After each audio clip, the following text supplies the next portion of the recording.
Thank you very much. Good morning to all of you. Policymakers need three main tools in order to advocate for prevention. Firstly, the evidence-based framework. Secondly, the institutional capacity and expanding access, as well as data and monitoring. And let me explain. On evidence-based framework, we talk about professionalism. On prevention, we talk about things that are measurable. In Greece, for example, we have 75 prevention centers, and they now apply the European curriculum, prevention curriculum, and also the 33 European drug prevention quality standards.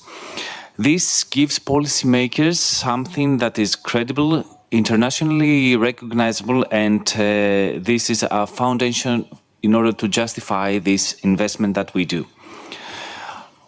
Concerning the institutional capacity and the expanding access, with the establishment of the new organization that we have merged all the therapeutic organization in Greece, there is no longer fragmented the prevention scheme, and now we have embedded into one single entity and one single strategy. This means that it is easier for the government in order to advocate for sustainable funding from EU or from other schemes. Moreover, this provides all services across all the geographical areas, enhancing access for all and leaving no one behind. And lastly, data and monitoring. This is very crucial. Prevention must show results. This is the point that we have to advocate. Recently, we have launched a national digital monitoring of all the prevention system, and we can monitor the scientific as well as the operational, let's say, work of all prevention centers and structures in Greece. So transparency and measurable outcomes strengthen political argument for investment. But the challenges still remain, as you said, Wadi, and this is the increasing appearance of synthetic opioids. This is the polydrug use that people and mostly youngsters face. This is also an issue that we have to deal with. Prevention is to serve to secure sustainable funding. This is also very, very crucial, because the outcome and the benefits of prevention are not seen before, after many, many years. And politicians always need to see often very near to their future, to their political future, outcomes. But funding is underrated. So prevention is not just a need, it's a necessity. And the necessity is combined with all the needs of the vulnerable people that we have to do.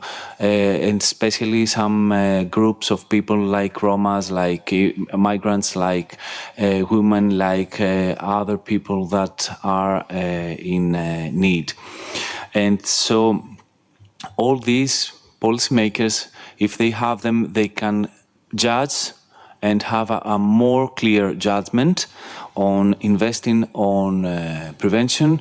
And as a new member of CHAMS, I would say to you all that you should invest on this initiative that UNODC comes and give us with evidence-based, with scientific methodology, and it's crucial for us, for the level we work, for the countryside, for every aspect that we have to do with prevention. Thank you very much.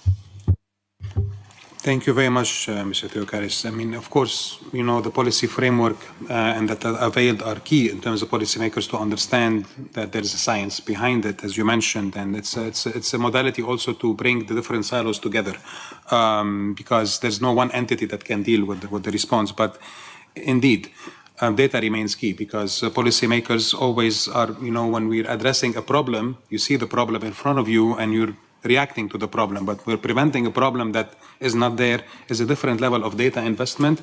And I guess these initiatives, like the CHAMPS initiative that you mentioned, in terms of showcasing development at a larger scale, not only with regard to drug use, is a further advocacy to help policymakers invest, and as you said, invest in a sustainable way rather than just on a piecemeal process. So, for example, we have in Greece this kind of monitoring system lately.